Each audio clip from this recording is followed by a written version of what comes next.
Bueno chicos, este es el segundo video de la unidad 2 y bueno, comenzaremos con el punto 2.2, partículas subatómicas. Comenzaremos con la definición de qué es una partícula subatómica.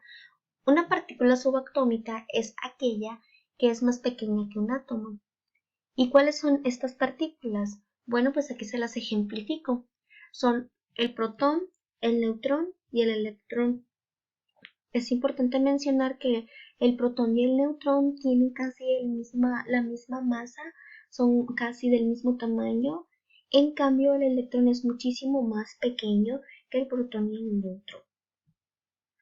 La carga que tienen, la carga eléctrica que posee el electrón es de -1.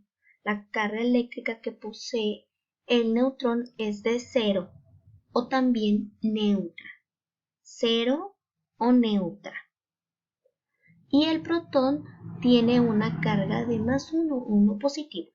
Y nuevamente el electrón es 1 negativo.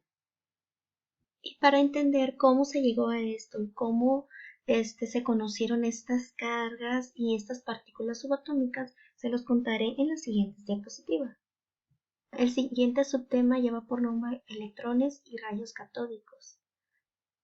Vamos a comenzar. En el año 1800, Alessandro Volta desarrolló en Italia la primera batería que generaba corriente eléctrica a partir de una reacción química utilizando lo que fueron dos tipos de monedas hechas con diferentes metales. ¿Qué tendría que ver esa electricidad con el átomo que por esa misma época propuso Dalton? Tuvieron que pasar décadas para poder conocer la respuesta. El siglo XIX estuvo repleto de experimentos eléctricos como la electrólisis lograda en el mismo 1800 por este y este otro científico, que luego facilitó a David el hallazgo de varios nuevos elementos, así como los famosos trabajos de Michael Faraday en la década de 1830. Todo lo anterior está conectado con el siguiente subtema, que son electrones y rayos catódicos. Bueno, pues el trabajo de Faraday inspiró a Julius, con este apellido, en la Universidad de Bonn para abandonar las matemáticas y dedicarse a la experimentación física. Auxiliado por un soplador de vidrio excepcional, Heinrich ideó la manera de evacuar hasta presiones muy bajas de gas dentro de este tubo de vidrio y sellarlo. Julius agregó dos electrodos metálicos, este y este, a los extremos del tubo de Heinrich para conectar el gas evacuado a una alta diferencia de potencial. ¿Y qué creen que observaron?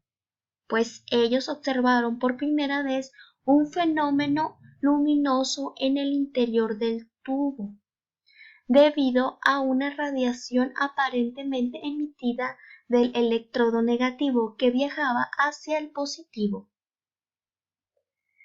Como el electrodo positivo se llamaba ánodo, este que está aquí, y el electrodo negativo se conoce como cátodo, el que está de este lado, a los rayos que generó Julius se les llamó rayos catódicos.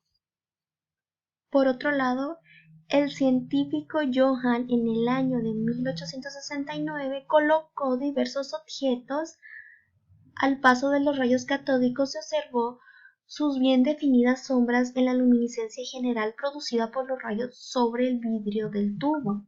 Sin duda, los rayos viajaban en línea recta y salían del cátodo. La pregunta fundamental era si esta radiación estaba formada por las partículas con una carga eléctrica o era simplemente un haz de luz.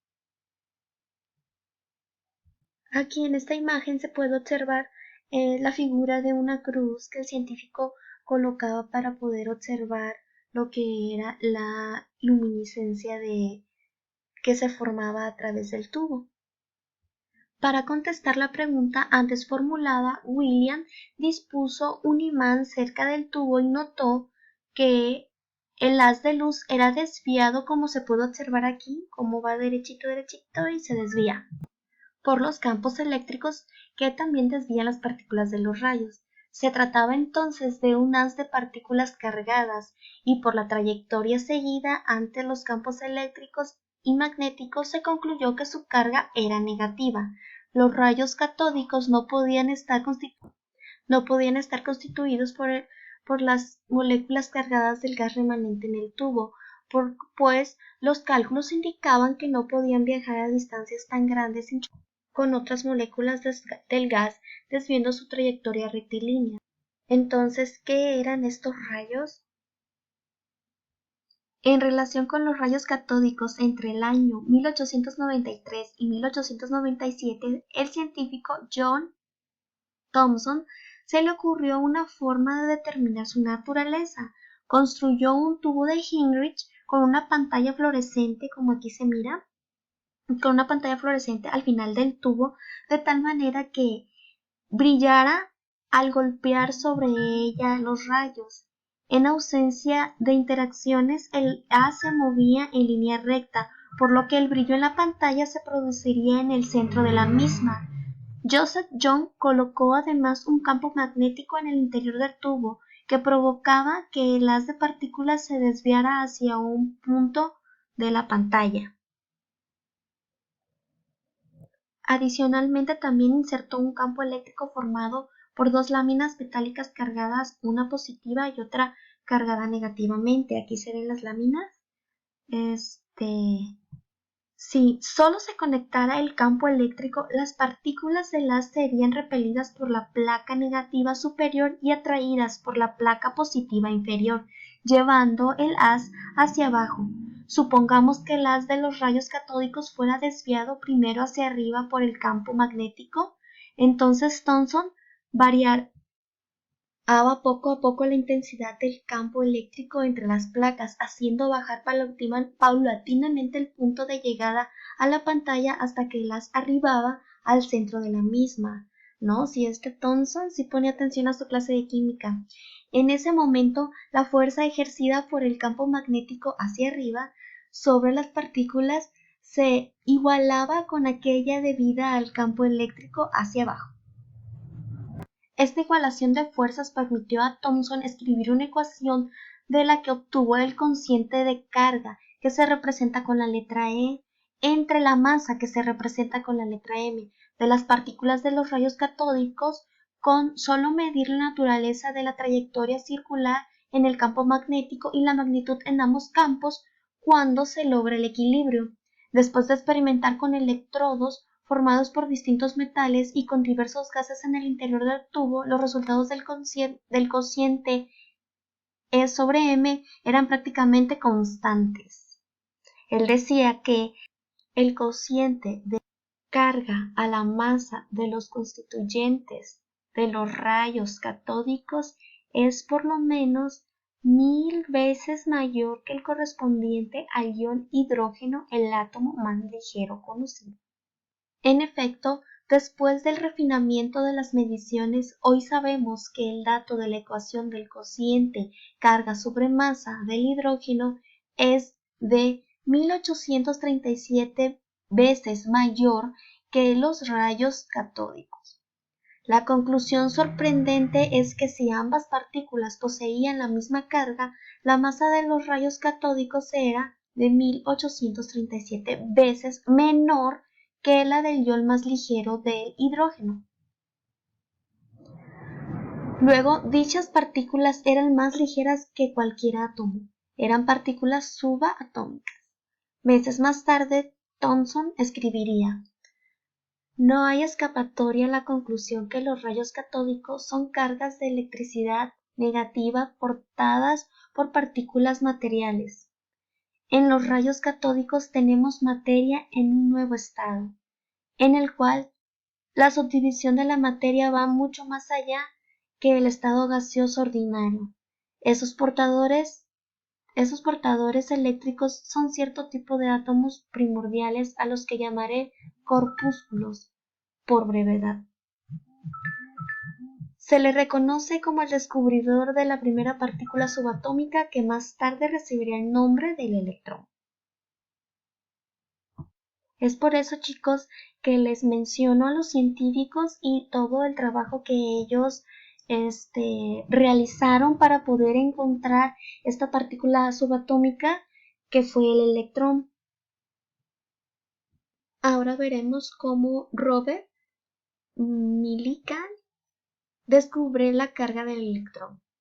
Bueno, Millikan llevó a cabo una serie de experimentos para medir la carga del electrón con gran precisión. Su trabajo demostró que la carga de cada electrón era exactamente la misma.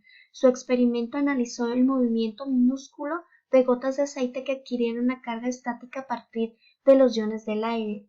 Suspendidas en el aire, las gotas cargadas mediante la aplicación de un campo eléctrico seguían un movimiento microscópico. Al aplicar sus conocimientos de electroquímica, encontró que la carga de un electrón es -1. Este valor de masa es extremadamente pequeño. A continuación veremos el siguiente subtema, que es el modelo atómico de Thomson. Los átomos no tienen una carga neta, es decir, son eléctricamente neutros. Con el descubrimiento del electrón, una partícula negativa que formaba parte de la materia, comenzó a ser evidente que tendría que haber partículas con carga positiva que también deberían formar parte del átomo. Con esto en mente, Thomson y William Thomson Kelvin, conocido también como Lord Kelvin, fueron capaces de formular en 1902 un primer modelo para el átomo de Dalton. Imaginaron que el átomo tenía la forma de un panqué con pasas. El panqué representaba la carga positiva y contenía la mayor parte de la masa del átomo, mientras que las pasas eran los electrones que estaban uniformemente distribuidos a lo largo del panqué para que todo el átomo fuera eléctricamente neutro. Ahora veremos el siguiente subtema, que corresponde al protón y los rayos canales. Antes de la determinación del cociente de carga y masa que vimos en las diapositivas anteriores, ya se habían detectado partículas cargadas positivamente en un tubo de rayos catódicos, los llamados rayos positivos o rayos canales. Goldstein tuvo la genial idea en 1886 de colocar un cátodo horadado en uno de sus tubos. Encontró, en la dirección contraria a los rayos catódicos, que fluía una corriente eléctrica positiva. Entonces lo que hizo este científico fue redireccionar lo que fue las cargas para que fluyera la corriente en dirección opuesta, y así de esta manera encontró que la corriente eléctrica era positiva. Nuestro amigo Thomson entonces tomó nuevamente sus tubos, pero ahora para estudiar los rayos canales, a los que aplicó un sistema similar de campo eléctrico magnético. Pudo encontrar toda una serie de diferentes trayectorias debido a las diversas relaciones entre la carga y masa de los iones positivos formados.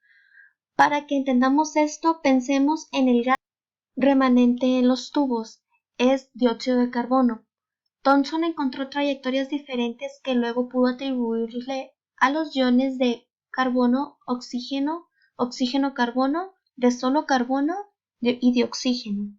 Pero la cosa no quedó ahí. Cuando el gas del tubo era neón, es decir, un solo elemento, Thomson obtuvo de todas maneras dos trayectorias, como si existieran átomos de neón de dos diferentes masas, una de ellas del 10% mayor que la otra. Una de ellas 10% mayor que la otra. Había descubierto los isótopos en 1913, lo cual fue confirmado por Aston en ese mismo año, tema que abordaremos un poco más adelante.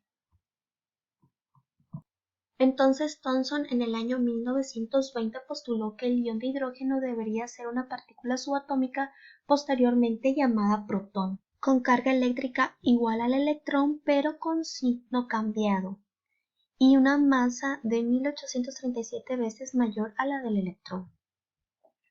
Entonces Thomson encontró sin lugar a dudas el protón, una partícula positiva cargada que se encuentra en todos los átomos.